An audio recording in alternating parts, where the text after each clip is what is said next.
Welcome everybody. Welcome to the show. My name is Dana Devine. I'm the Community Engagement and Communications Manager for the Metropolitan Chicago Breast Cancer Task Force. Can we say it together? Metropolitan Chicago Breast Cancer Task Force. We do big things because we've got a big name. And we're a non-for-profit organization, and we're working so hard to end the disparity in breast cancer mortality between black and white women. Yes. After 10 years of action, the Metropolitan Chicago Breast Cancer Task Force has helped women lead the nation in reducing breast cancer mortality rates for African American women. However, there's a recent study by the task force that shows breast cancer disparities are highest in women under 40 and women 40 to 49. Now, I had my little slide up. I hope you wrote that information down, but I will be showing it again. If you need a mammogram, if you don't have insurance, if you're underinsured, this is what you need to do. You need to write that number down and call 2 friends and tell them all about what we do. Okay, you know, here in Chicago, right here in Chicago where we live, African American women are under 40, are 157% more likely to die of breast cancer compared to white women. I don't even have to say how sad that is. So we're moving from awareness to action, ladies. We have got to change that number. Ladies, don't deny, verify. I have call-ins. If you want to call in and talk to me or our special guest today, the number is 312-738-1060. 312-738-1060. And I do invite your calls. Again, if someone you know is underinsured or talking about a lump, it said they have some leaking nipples, anything that does not sound right, this is the number to call. 312-942-3368 or the website chicagobreastcancer.org. That's right. We're in the third quarter of the year, ladies. Don't deny, verify. No, you have. If your birthday has been from January until September, by now you have had your mammogram, your annual physical, and your annual pap smear. Ladies, that's what we have to do. We have to do these things. Now, I love a party with a purpose. I love a party. And every year we host Beyond October. It's a really fun community event, and I'm absolutely cordially inviting you and all of your friends to attend. This is an event designed to promote lifestyle, healthy lifestyles with lots of great information on breast cancer and other health topics. Now, my favorite 4-letter word is free. Free, free, free. There's free food, free dancing, Zumba classes, learn how to samba, salsa, seminars, health workshops, speakers, talent, music. I mean, some of the talent that's coming is amazing. Raffles, a 50-inch television with your name on it. Kids Corner. We'll keep your children involved and engaged while you learn all of what you need to learn. There's a health screenings, lots of information. You don't want to miss it. November 10th, set your calendars right now. It's at IIT Herman Hall, 10 a.m. until 2 p.m. Free, free, free. So help us spread the word. Big, big, big, big fun.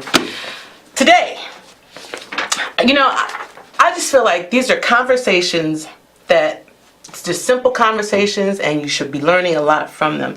And our special guest today is a 15-year breast cancer survivor and the founder of the Tasha C. Joyner Foundation. It's a non-for-profit organization that was founded in 2008. They do amazing things in the community. This woman, I tell you, she has encourages survivors to celebrate life. That is what they do. They're not crying. It's a happy place, a very happy place, because I've been there. So right now, ladies and gentlemen, I need you at home to put your hands together for me and introducing, ladies and gentlemen, Tasha C. Joyner, our guest today. Hey, Tasha! Dana! Yes, always good to see you. Mwah. Yes. So, ladies and gentlemen, I'm going to get her positioned really good so that the camera sees her beautiful face. Tasha, Hey. Thank you for coming today. Thank you for having me. And, I believe these testimonies and these conversations make a difference and change lives. And again, if you or anybody needs a mammogram, the Chicago Metropolitan Breast Cancer Task Force is the place to go. This is a live call-in show, 738-1060, 312-738-1060 if you need to call in and talk to myself or to Tasha. So Tasha, talk to me. How you doing? I'm blessed, alive, and thriving. 15 years of surviving. Amen. Amen. So you've crossed all of the benchmarks. The benchmarks. Yeah. 3 times. 5, 5, 5. That's correct. Right. So Tasha, let's just start from the beginning, because that's just the very good place to start. Talk to us. Tell them your story, Tasha. Well, I was diagnosed at the age of 36 when my baby, my only child, was 8 months old. And it was very devastating. No breast cancer in my family, no history. I had no reason to do a mammogram because I was 36, and literature in the past was telling us to wait until you're 40. Well, I was 36 when I had my first child and when I had my first mammogram. And the only reason I got a mammogram was after I nursed my son, I had this burning sensation in my left breast. And being a first-time mom, I'm thinking, well, that's probably my milk drying up, or, I didn't know what to expect. So I called my grandmother and I told her that my breast was burning, and she said, don't worry about it. It's probably your milk. But then I had a lot of burning sensation. I just thought that was very abnormal. So I went for my very first mammogram. And sure enough, they found suspicious malignancy, and they called me back for a biopsy, and they extracted 41 pieces of tissue out of my left breast, and I was diagnosed with DCIS, which stands for ductal carcinoma in situ. That was breast cancer in my milk ducts, and of course I was devastated because I had just nursed my son, thinking, oh, now did I transmit something to my child? Being naive to the terminology of breast cancer, I thought I transmitted cancer to my son. But it was a devastating experience in 2003, Dana. Very devastating. And so your treatment regime consisted of? Well, after being diagnosed and after having a second opinion, because they told me I would have to have a mastectomy, my treatment plan was to go for a second opinion. I didn't want to lose my breast because your breast is part of your womanhood, so I thought. And, in today's society, it's all about the outer appearance. And losing my breast kind of threw me for a loop. I thought maybe I wouldn't be attractive. But you were married. I am married, and still married. You were married at the time. At the time, I was married, and did your husband make you feel any type of way about that? No. He said, it's your decision. If you want to get reconstructed or not, it's your decision. But what made me get reconstructed was my 80-year-old grandfather. I ended up calling Alabama to tell my grandparents that I had gotten diagnosed with breast cancer. And one of the conversations that my grandfather had with me is, do they have to remove your breast? And I said, that's what they're suggesting. And he said, if they remove your breast, are you going to get another breast? He didn't use the word reconstruction because, that wasn't their terminology in his age range. Are you going to get another breast is what he said. And I said, I don't know. And he basically said to me, you should get reconstructed because you never know what's going to happen in your marriage. Now, my grandparents had been married for 60 years at that time. And I figured, you know what you're talking about. Maybe I should just go ahead and get reconstructed. And that's what I did. I got reconstructed. So, you had reconstruction, but that was not the end of the journey, am I right? You are correct.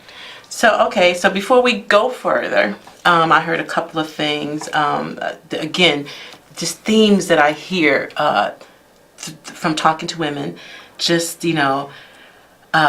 your grandfather's opinion about the breast, and that women are very, very fearful that their mates will not be a part or not be going for this no breast thing.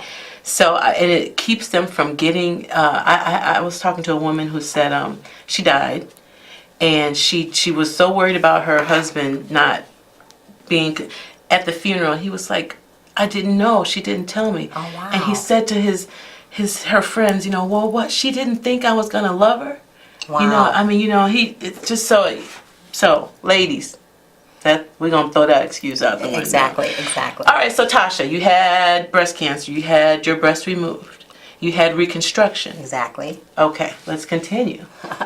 As Dana said, the story, the saga unfolds because I had my breast surgeon. It was a 9-hour surgery on February 18th, 2003.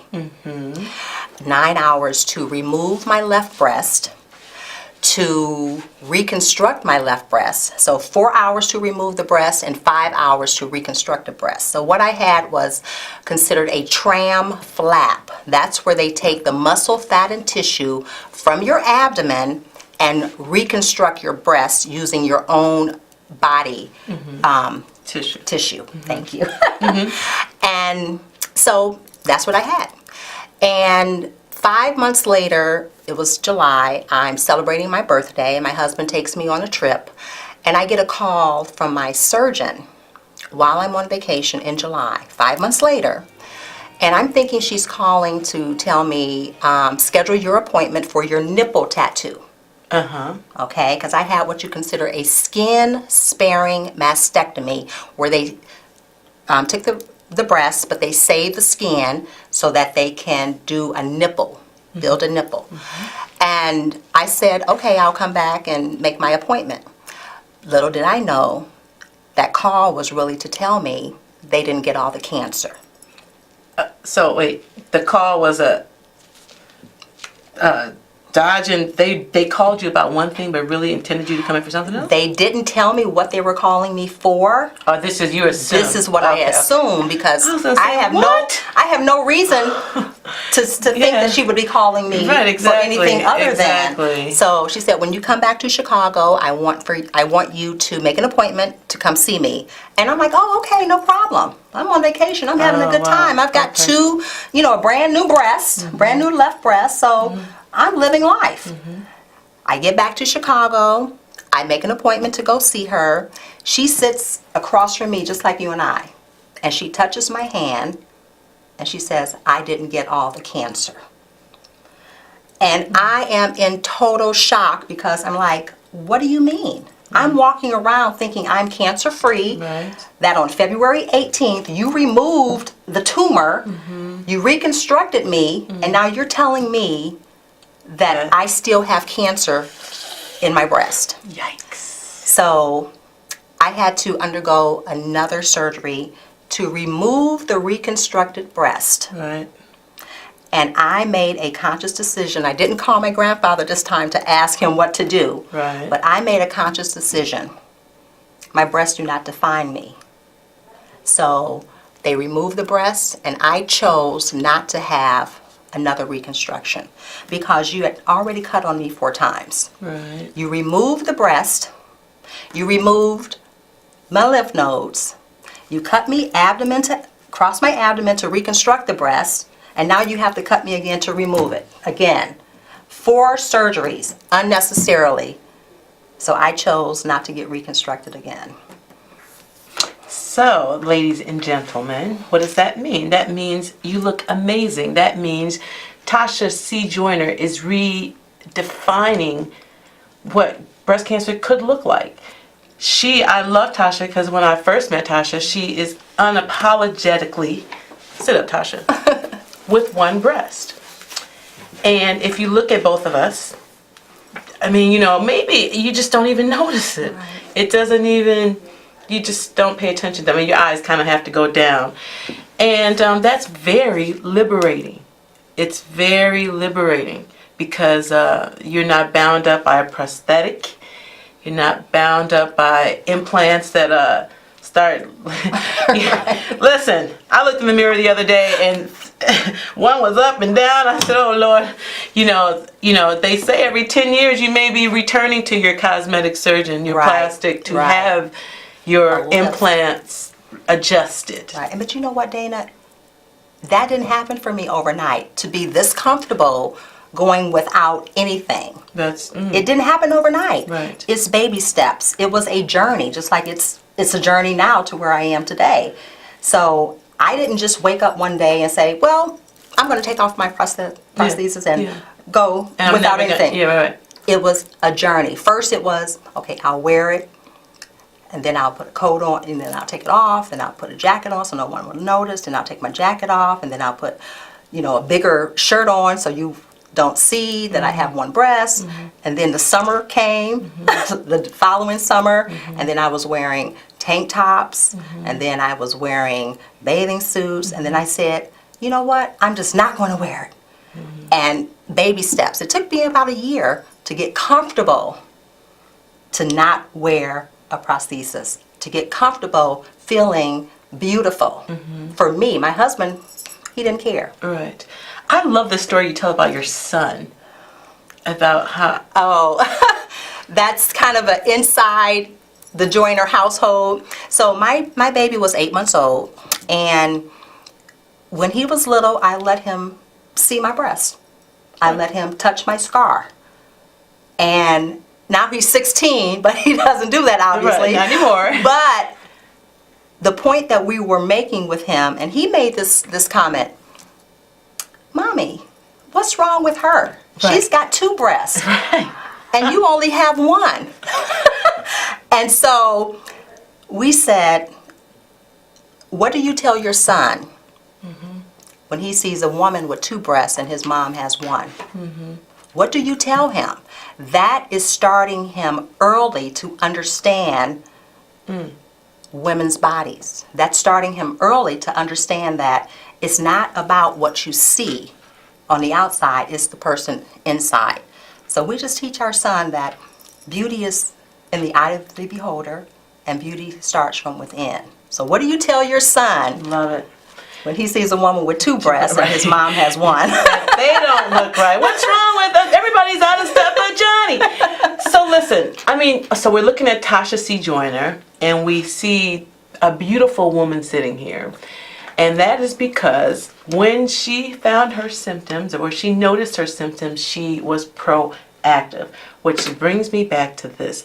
Ladies, if you suspect anything, any suspicious findings, if you hardening of your breasts, discharged nipples, anything else, please call 312-942-3368, or you can visit us at chicagobreastcancer.org. We will get you into a quality mammogram screening facility. And that's a promise. That's what we do. That's what we do. So, everybody, the thing about excuses, Tasha, and you just blew some out the water right now, is that they come a dime a dozen. And it's just sad why they don't screen. For instance, number 2, I don't want to know. Fear. Right. What do you have to say about that? When someone says, I don't want to know, to me personally, and please, audience, do not take this the wrong way, very selfish. It's extremely selfish of that individual to deny their family and their friends from being able to help them. Now, I'm going to piggyback on this because there was a young lady who will remain nameless who we recently took in. She was convinced she had breast cancer. She went in for the screening. We got her through. She did not have cancer. And so afterwards, in talking to her, she looked in the camera, she said, I was just being selfish. Wow. That's exactly what she said. She said, I was being selfish. And she had a child and a grandchild to live for. And she was in her early 40s. And she didn't have cancer on top of it. So she was fearful about don't deny, verify. So we don't like that one. What about I've got too much going on at home, my family. I hear that all the time. Really too much going on. Well, what if you're not there? They're going to have even more because you are the primary person that your family relies on. So I'm going to take it back to being selfish. Do not do not, double negative, Right. tell your family. It's Yeah. so important. And that takes me to like the whole talking to your family, knowing your heritage, because I do believe as I drive through Inglewood and see boarded up houses that Medea died too soon, unnecessarily, because she was taking care of folks that she did not take care of herself. And of course, what happens then, the families fall apart, Right. Because if you don't take care of you, Matron. yes. So this is what I see. And then the second part of that is we are not talking to our elders, to our family members. And that is another, ladies and gentlemen, please find out your genetic history. When Tasha said she talked to her grandmother and her grandfather, it is so important to know your family makeup and your genetic history, and that comes from having conversations with your elders. And it may sound boring, but let me just try it. It's really not boring at all. It's usually can be a very enlightening experience. Sit down with somebody in your family and find out about your heritage. Absolutely. And who had what and who died from what, and maybe a difficult conversation, but very necessary. And it was so hush-hush back in their generation. Yes, They yes. didn't talk about it. Yes, and Yeah. that's doing us a disservice, this not talking about anything and these non-conversations that are going on. Absolutely. No more excuses. We're busting those up. Too much going on, that's gone. My car broke down. What? No more excuses, ladies. Don't deny, verify. I just want to remind you again, Tasha, thank you so much for stopping by. Absolutely. We are having our annual Beyond October event, November 10th at IIT. Tasha, you're going to stop by and give us some words of encouragement, aren't you? Absolutely, I'll be there. She'll be there Absolutely. talking, and we have some amazing speakers, seminars, workshops, free from 10 a.m. till 2 p.m., free food, free parking, free kids corner, free seminars, free music talent. And I'm just going to be generic, but when I say we're going to have a big, huge, you'll be seeing commercials, I'll just put it like that. You'll soon know so mark your calendars, because you do need to RSVP for that, and make sure you do that. Let me see, where's my RSVP information? Yes, you can RSVP at 312-942-0335. Call that number and get your name on the list. So Tasha, talk to us, tell us what's coming up. You have your organization, the Tasha C. Joyner organization, and you guys are, can they join? We're doing some amazing things with the Tasha C. Joyner Foundation, and Dana is always participating and always supporting us. We have what we call Pink Pillow Talk.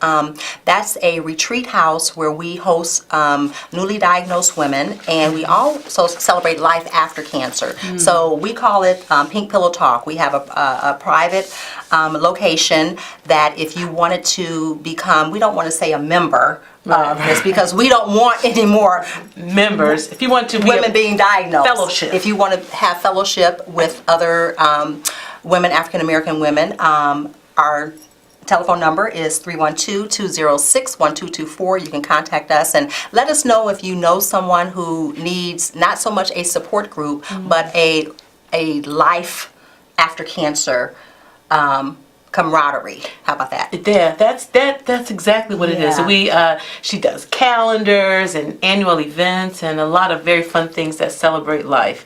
And so we appreciate you for that. Thank you so much, Tasha. So again, she'll be out November 10th. Set your calendars, Beyond October at IIT in Herman Hall. You'll be hearing more about that in the weeks to come. I want to thank Donna Lynn Schaefer. She's our producer. Wait a minute.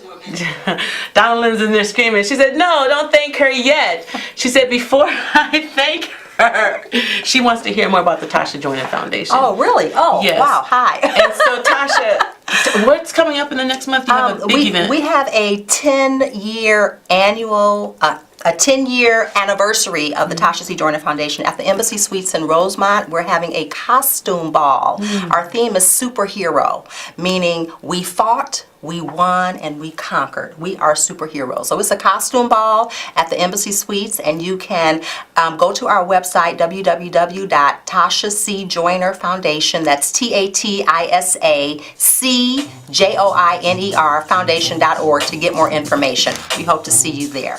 All right, now, thank you, and I hope to see you there. I'll be dressed up. You may not know who I am. I want to thank Donna Lynn Schaefer, the producer. I want to thank Maurice Joshua, our music producer, and of course the Metropolitan Chicago Breast Cancer Task Force for making this show possible.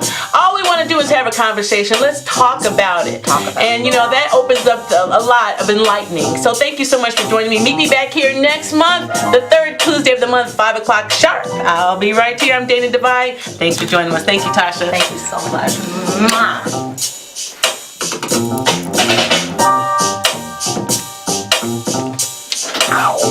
Don't forget you're still live on Facebook.